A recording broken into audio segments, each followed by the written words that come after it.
नमस्कार, state news bulletin में आपका स्वागत है। मैं आपके साथ हर्ष चौधरी। बुलेटिन की शुरुआत करने से पहले एक नजर बुलेटिन की अहम सुर्खियों पर। मुख्यमंत्री अशोक गहलोत का बाढ़ग्रस्त जिलों का हवाई सर्वे। कोटा समेत 16 जिलों में आज भी बारिश। जोधपुर में एबीवीपी और एनएसयूआई की छात्राएं भिड़ी आपस में। पुलिस ने हालात को काबू पर कर शांति की स्थापित। वसुंधरा राजे सिंधिया ने लगातार बाढ़ में प्रभावित इलाकों का किया दौरा। भाजपा विधायक व नेताओं का किया स्वागत। और खबरें विस्तार से। राजस्थान में मानसून की रफ्तार कम पड़ी है। बारिश का यह ब्रेक सुकून देने वाला है, लेकिन प्रदेश के 10 शहरों में अब भी बाढ़ का खतरा बना हुआ है। झालावाड़, कोटा, बूंदी, बारां, चित्तौड़गढ़, धौलपुर, जालौर, सिरोही और टोंक में हालात ये है कि यहाँ के बांध पूरी तरह से भर चुके हैं। बांधों से रोजाना पानी छोड़ा जा रहा है, लेकिन इसके बाद भी जलस्तर कम नहीं हो रहा। ऐसे में अब और बारिश बड़ा संकट खड़ा कर सकती है। धौलपुर में चंबल खतरे के निशान से करीब 15 मीटर ऊपर बह रही है। यहाँ नदी का लेवल 26 साल का रिकॉर्ड तोड़ते हुए 146.15 मीटर पर पहुंच गया। इधर बाढ़ प्रभावित क्षेत्रों का सीएम अशोक गहलोत हवाई सर्वे किया है। सुबह करीब 11:30 बजे कोटा पहुंचने से पहले मुख्यमंत्री ने बूंदी के प्रभावित एरिया का सर्वे किया। इसके बाद वो कोटा पहुंचे और एयरपोर्ट पर यूडीएच मंत्री शांति धारीवाल, हेल्थ मिनिस्टर प्रसादी लाल मीणा से उन्होंने स्थिति पर बातचीत की। मुख्यमंत्री अब कोटा से बाढ़ इलाकों का हवाई निरीक्षण कर रहे हैं। बुधवार को पूर्व मुख्यमंत्री वसुंधरा राजे ने भी इन जिलों का हवाई सर्वे किया था। इन जिलों में 10,000 से ज्यादा लोग बुरी तरह प्रभावित होने का अनुमान है।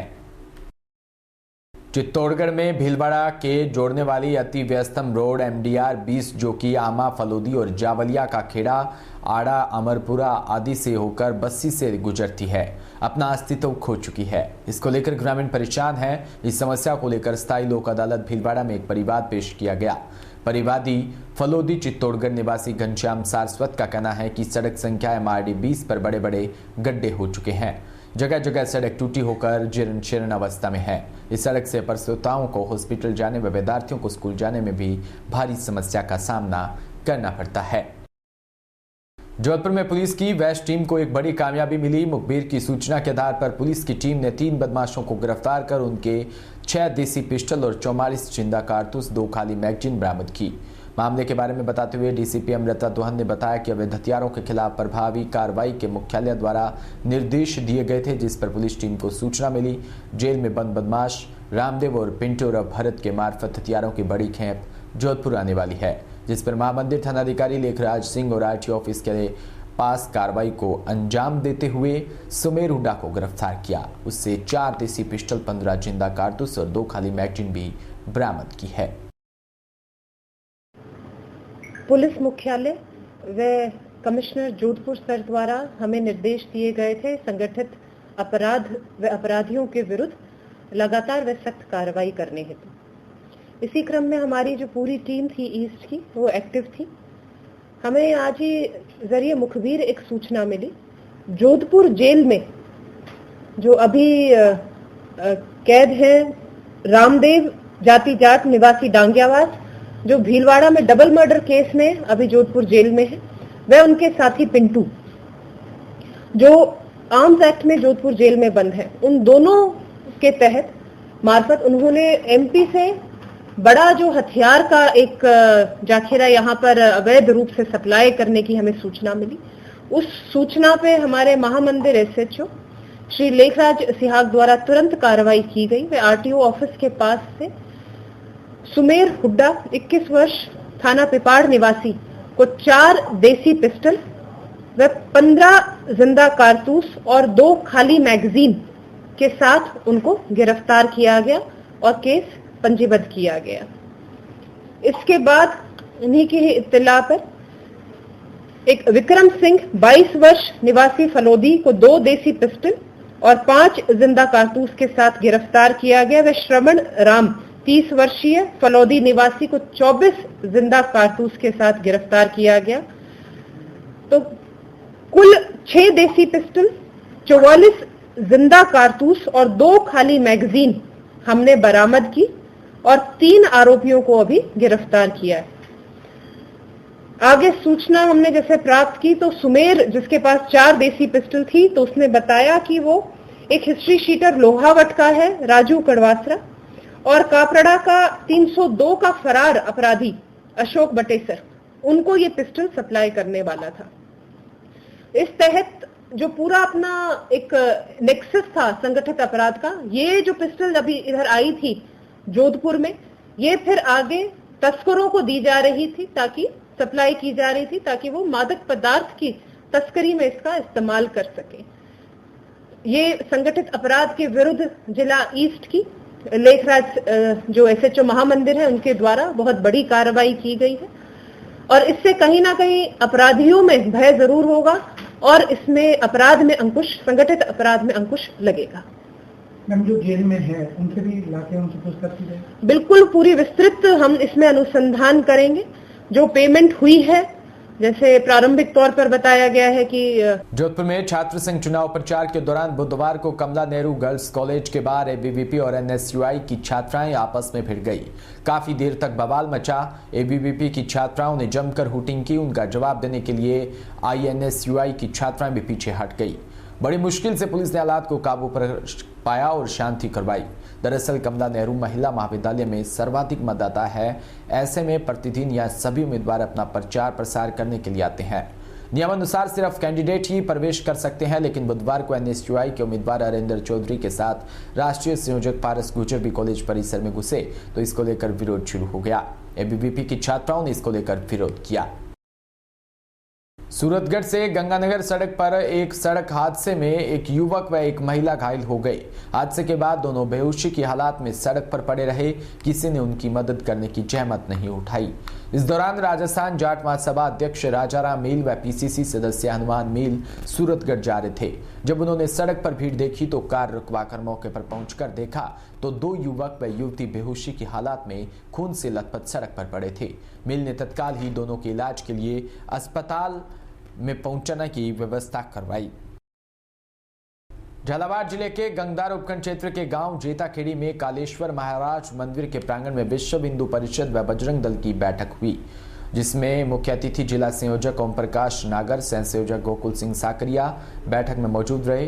वहीं शुरुआत में भारत माता की आरती से की गई व बैठक में कार्यकारिणी का विस्तार भी किया गया। झालावाड़ जिले के चौमेला कस्बे में राजस्थान पूर्व मुख्यमंत्री वसुंधरा राजे सिंधिया ने लगातार बारिश के चलते झालावाड़ जिले में बाढ़ में प्रभावित गंगदार क्षेत्र में दौरा किया, जो 12:10 पर चौमेला के पास के गांव सुनारी, लोनाखेड़ी, पीपाखेड़ी, गोलखेड़ी आदि में प्रभावित गांव में हवाई में सर्वेक्षण कर गंगदार क्षेत्र के जाने हालात। वहीं इस दौरान पूर्व मुख्यमंत्री वसुंधरा राजे ने झालावाड़ में पहुंची और हेलीपैड पर जिला कलेक्टर, एसपी सहित प्रशासनिक अधिकारियों से भी चर्चा की। सूरतगढ़ में नगरपालिका के वार्ड नंबर 3 के तेग बहादुर गुरुद्वारा रोड पर नगरपालिका द्वारा दिए गए पट्टे सुधा मकानों पर कब्जाधारियों द्वारा स्थानीय लोगों के मकानों पर अतिक्रमण कर रहे हैं। स्थानीय नागरिकों ने किसान नेता राकेश बिश्नोई के नेतृत्व में उपखंड कार्यालय पहुंचकर उपखंड अधिकारी कपिल कुमार यादव को ज्ञापन सौंपा। राकेश बिश्नोई ने सीधे शब्दों में आरोप लगाते हुए कहा कि भूमाफिया सूरतगढ़ नगरपालिका की भूमि पर कब्जा किया जा रहा है। पूर्व में तहसीलदार हाबूलाल मीणा ने कब्जा की गई भूमि पर भी कार्रवाई की। अब तक प्रशासन ने कब्जाधारियों पर कोई कार्रवाई नहीं की है। क्या मामला है, किस मामले को लेकर आपने ज्ञापन दिया? जिस जमीन के ऊपर लोग बसे हुए हैं आज से 35, 40 साल पहले, वो जगह पूर्व के अंदर कृषि भूमि की थी, फिर नगरपालिका के हैंडओवर की थी और अब सारी चीज मिली भगत अधिकारियों को लेकर उस जगह को खातेदारी दी गई है। लेकिन जब ये जगह नगरपालिका के पास में आई थी तो इन लोगों को, जो गरीब 30 साल से बसे हुए हैं, इन लोगों को नगरपालिका ने पट्टे जारी किए थे। लेकिन आज यहाँ के भूमाफिया है वो उनको उजाड़ना चाहते हैं। कल जेसीबी लेके, प्राइवेट जेसीबी लेकर वहां पे कब्जे तोड़ने का प्रयास कर रहे थे नगरपालिका का ये कहना है कि ये जमीन गंगाजल मिल और वली मोहम्मद की है। तो हम ये पूछना चाहते हैं कि इस जमीन खातेदारी कैसे मिली? जब ये जगह नगरपालिका के हैंडओवर हो गई थी तो ये नगरपालिका ने भूमाफिया को खातेदारी या प्रशासन ने खातेदारी कैसे दी? यहाँ का एसडीएम सारे साथी मिले। मैं राजस्थान की सरकार से कहना चाहता हूँ कि लगभग 250 बीघा के ऊपर यहाँ का राज रकबा जो पड़ा था उसमें तहसीलदार ने रिपोर्ट की है कि ये जगह नगरपालिका वो राजस्थान सरकार की है। यहाँ का उपखंड अधिकारी उस पर कार्रवाई नहीं करना चाहते हैं। उपखंड अधिकारी भी ऐसा प्रतीत हो रहा है कि भूमाफियों के साथ में मिला हुआ है, चुप बैठा है, शांतपुट है। यहाँ के भूमाफिया दिन रात कब्जे तोड़ रहे हैं। अगर राजस्थान की सरकार सुनवाई नहीं करती है तो पीड़ित परिवार को यहाँ से जयपुर पैदल रवाना लेके होंगे। लेकिन किसी सूरतगढ़ में जन संघर्ष समिति का अनिश्चितकालीन धरना लगातार 9वें दिन भी जारी है। शहर की विभिन्न समस्याओं को लेकर उपखंड कार्यालय के आगे यह धरना चल रहा है, जहां पर शहर के विभिन्न संगठनों के पदाधिकारी अपना समर्थन दिया। वहीं टीसी पेराफेरी संघर्ष समिति के किसान भी लगातार डटे हुए हैं। संघर्ष समिति के किसानों ने प्रशासन को चेताया कि आप इस धरने प्रदर्शन को हल्के में ना लें, इससे सभी की भलाई है। धरने में सचिव मदन ओझा सहित अनेक लोग उपस्थित रहे। जहां एक तरफ प्रदेश सरकार गरीब बच्चों की पढ़ाई के लिए करोड़ों रुपए खर्च कर बड़े बड़े वादे और दावे करती नजर आ रही है, कहती है कि उच्च शिक्षा के लिए प्रदेश में उचित कदम उठाए जा रहे हैं। दूसरी तरफ शासकीय स्कूलों में अध्यापकों को मॉडल स्कूलों में अटैच किया जा रहा है, जिसके कारण शासकीय स्कूल में पढ़ने वाले बच्चों की पढ़ाई वंचित हो रही है और बच्चों में शिक्षा का स्तर भी गिर रहा है। ऐसा ही मामला मध्य प्रदेश के चंदेरी के अंतर्गत आने वाली ग्राम पंचायत प्राणपुर के हाई स्कूल और ग्राम पंचायत बडेरा से निकलकर सामने आया है, जहां स्कूल के एक अध्यापक विजय सिंह लोधा को मॉडल स्कूल में अटैच कर दिया। ग्राम पंचायत बडेरा की शासकीय स्कूल के 2 अध्यापक वीर प्रताप सिंह भदौरिया और श्याम बिहारी गुप्ता को विगत दिनों मॉडल स्कूल में अटैच कर दिया गया था, जिसको लेकर विगत दिनों ग्राम पंचायत सरपंच बड़ी सिंह लोधी और स्कूल के बच्चों ने वरिष्ठ अधिकारियों से शिकायत कर अध्यापकों को वापस स्कूल में अटैच करने की मांग की थी। अब हाई स्कूल प्राणपुर के बच्चों में रोष देखा गया है। नमस्कार, मैं महावीर सिंह राजपूत और आज हम चंदेरी के अंतर्गत आने वाली ग्राम पंचायत प्राणपुर के अंदर यहाँ पर स्कूल के बच्चे जो यहाँ पे हाई स्कूल हैं उसके बच्चे जो हैं आज सरपंच साहब के यहाँ पे गए अपनी समस्याओं को लेकर। उनसे जानते हैं अपन उनकी समस्या क्या है। इस विषय पर सरपंच से और जो यहाँ के प्रिंसिपल हैं उनसे भी अपन बात करेंगे कि आखिर क्या समस्या है इन बच्चों की। बेटा क्या नाम है आपका? अंजना पाल। तो आप ये बताइए, सरपंच साहब के यहाँ गए थे आप आज? हाँ। क्या समस्या लेके गए थे आप?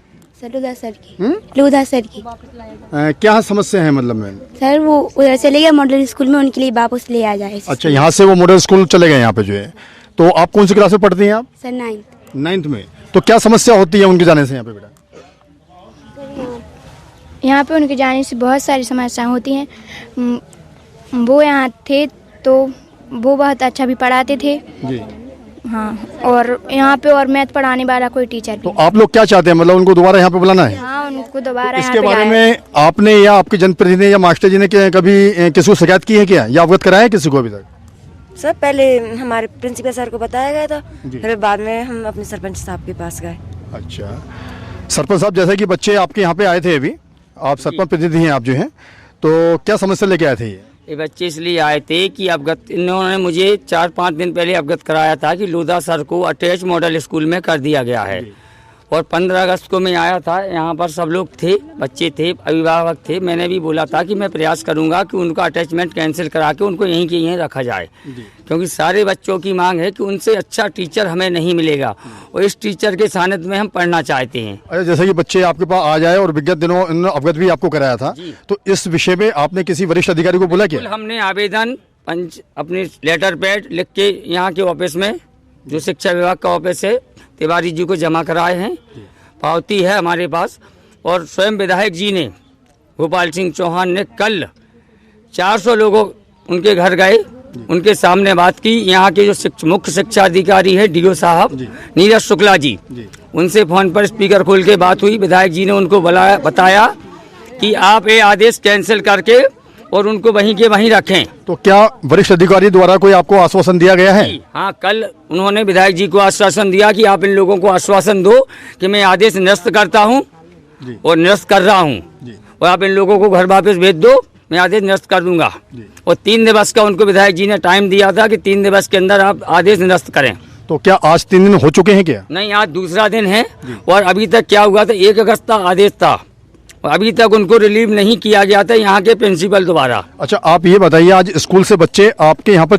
देवास पुलिस ने एक बार फिर अंधे कत्ल का खुलासा किया। आपको बता दें, 3 दिन पहले आदर्श नगर निवासी 14 वर्षीय बुजुर्ग हुकम सिंह सोलंकी लापता हो गए थे, जिसकी सूचना उनके पुत्र द्वारा कोतवाली थाने पर दी गई। पुलिस ने तफ्तीश शुरू की। पहले तो पुलिस ने संदेह के आधार पर 3 लोगों को उठाया, फिर उनकी निशानदेही पर बुजुर्ग सिंह की लाश देवास से 90 किलोमीटर दूर 600 फीट गहरे गड्ढे में बरामद की। पत्रकार वार्ता में एसपी शिवदयाल सिंह ने बताया कि प्रॉपर्टी के लेन देन को लेकर 5 आरोपियों द्वारा बुजुर्ग की हत्या कर शव को 600 फीट गहरे गड्ढे में फेंक दिया था। इस हत्याकांड में पुलिस ने मुख्य आरोपी रवि देवड़ा सहित हत्या में शामिल 4 युवकों को गिरफ्तार किया है। मामले का आपने खुलासा किया है, क्या ये मामला था, कब की घटना थी और कितने आरोपी हैं इसमें और क्या कुछ? देखिए, हुकुम सिंह सोलंकी बीएनपी से रिटायर्ड कर्मचारी थे। इनकी 21 तारीख को कोतवाली थाना में गुमशुदगी दर्ज कराई गई थी। इस गुमशुदगी की जांच के दौरान ये समझ में आया कि इसकी किसी ने हत्या कर दी है। जो 5 आरोपी हैं हत्या में शामिल, 5 को गिरफ्तार कर लिया गया है।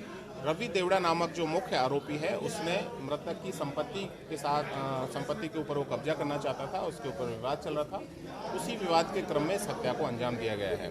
क्या सर मृतक की महिला का भी, मृतक की मां का भी जो है कुछ संबंध बताया जा रहा है उससे? आरोपी की जो मां है, उनके यहाँ मृतक का आना जाना था। ये सब लोग आपस में रिश्तेदार हैं। जिस संपत्ति के बारे में बात चल रही है, उस संपत्ति के ऊपर मृतक की मां के नाम, आरोपी की मां के नाम थी और इसी को लेकर इन्होंने इसको रास्ते से हटाने के उद्देश्य से इसको ले जाया गया कार में बैठा के, और कार में बैठा के सिया घाट पे से इसको नीचे डाल दिया गया, इसका गला घोंटा गया, उसके कारण इसकी मौत हो गई। इसमें महत्वपूर्ण यह है कि घटना में प्रयुक्त 2 कारें, 1 मोटरसाइकिल और अन्य सामग्री जब्त कर ली गई है। कैसे पुलिस पहुंची है? देखिए, पुलिस के मुखबिर तंत्र के द्वारा, साइबर की पूरी टीम की मदद के द्वारा हम लोग इस अंजाम पर पहुंचे।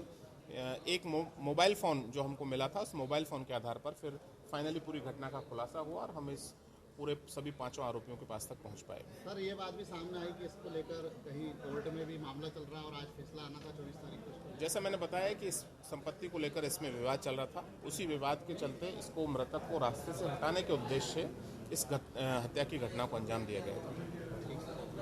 देवास में अंकुर अभियान के तहत कलेक्टर चंद्रमौली शुक्ला ने माताजी के टेकरी के पास बने दाल बाफला पॉइंट पर पौधारोपण किया। इस दौरान कलेक्टर शुक्ला ने कहा कि हमारे जीवन में पेड़ पौधों का विशेष महत्व होता है। पेड़ पौधों से हमें शुद्ध व जीवनदायिनी हवा मिलती है। इसके साथ ही पेड़ पौधों से फूल, फल व औषधियां मिलती है। उन्होंने कहा कि सभी को अपने व परिवार वालों के जन्म दिवस, वैवाहिक वर्षगांठ के अलावा अन्य उत्सवों पर पेड़ पौधे लगाना चाहिए और उनका संरक्षण भी करना चाहिए। उत्तर प्रदेश के पटियाली में गांव सनोरी में एक 1600 मीटर की विशाल दौड़ प्रतियोगिता का उद्घाटन पटियाला विधायक नादिरा सुल्तान फीता काटकर किया। पटियाला विधायक विजेता बच्चों को अपने हाथों से इनाम वितरित किए और सभी बच्चों के उज्जवल भविष्य की शुभकामनाएं भी की। वहीं पटियाली विधायक ने बताया कि हमारे देश का ये युवा व्यवस्था है और इस तरह के कार्यक्रम सभी लोगों को करवाने चाहिए, तब जाकर बच्चे पुलिस फोर्स, एयरपोर्ट में जाकर हमारे देश की सेवा करते हैं। बंदायूं में अखिल भारतीय कांग्रेस कमेटी के आह्वान पर उत्तर प्रदेश कांग्रेस कमेटी के निर्देशन पर जिला कांग्रेस कमेटी बंदायूं द्वारा आज 7वें दिन महंगाई पर चर्चा ब्लॉक वजीरगंज के ग्राम बालिया में कांग्रेस जनों द्वारा की गई। ग्राम पंचायत के बाहर महाराज के थान पर ग्रामीणों से चर्चा करते हुए जिला कांग्रेस कमेटी अध्यक्ष ओमकार सिंह ने कहा कि महंगाई चरम सीमा पर पहुंच गई। लोगों ने बताया कि हमारे गाँव में तो 2-4 अमीरों के घर छोड़कर किसी के यहाँ गैस से खाना नहीं बनता। सब पूरे गांव के लोग पुराने लकड़ी के चूल्हे पर लौट आए हैं। कांग्रेस के समय 400 का सिलेंडर मिलता था, तब हम लोगों को आसानी से मुहैया हो जाता था, लेकिन आज हमारी जेब के बाहर है। रायबरेली जिले के गुरबख्शगंज थाना क्षेत्र से खबर, जहां एक नाबालिग लड़की के साथ दुष्कर्म किया गया। पीड़िता मलिक मऊ चौबारा की रहने वाली है। उसने अपने ही गांव के लड़के लाखन पुत्र शिव बालक ने लड़की को जंगल में ले जाकर उसके साथ हैवानियत की। वह पीड़िता 6:30 बजे लगभग शौच के लिए गई थी, जहां पर अज्ञात लगाए बैठा लाखन लड़की को जबरदस्ती उठाकर ले गया और उसके साथ दुष्कर्म किया। फिलहाल पीड़िता ने उसकी लिखित तरहीर थाना गुरबख्शगंज को दी। खबर लिखे जाने तक अभी तक कोई मुकदमा पंजीकृत नहीं किया गया। क्या हुआ जो मामला जो आप थाने आए? वो हमारे साथ हम गए मिर्चा लगा के आए। लगाने गए थे, वहाँ पे हमने बोला कि चाची हो हम जा रहे लैट्रिन। जब लैट्रिन वहाँ गए तो खाली बैठे थे कि ये हमें पीछे से आके घसीट लिया, घसीट के कस के मारा। कौन? वो लाखन कहाँ का रहने वाला है? मलिक मऊ चौबारा के रहने वाला है। तो फिर क्या हुआ? फिर वहाँ पे हाथ लगाने लगे, कस के हम रोने लगे कि हमें छोड़ दो, हम ऐसे नहीं है। तो कह मार के कहते हैं, मुंह बंद करते थे, दाब रहे थे, कस के चिल्ला रहे थे, कह रहे बताओगी तो हम घर में तुम्हारे, कस के चिल्ला रहे थे। फिर नहीं केवल मुंह दबाए कि बाकी कुछ भी कुछ गलत काम दबाए थे, हाथ बांधे थे, कह रहे थे ऐसा करो हमारे साथ, नहीं तो हम पैसे देंगे तुम्हारे 1000। हम कहे हम ऐसे नहीं है ना, हम पैसे लेंगे। कस के रो रहे थे, वहीं पे हमें पकड़ के गलत काम मेरे साथ किया। इसी के साथ बुलेटिन में इतना ही। नमस्कार।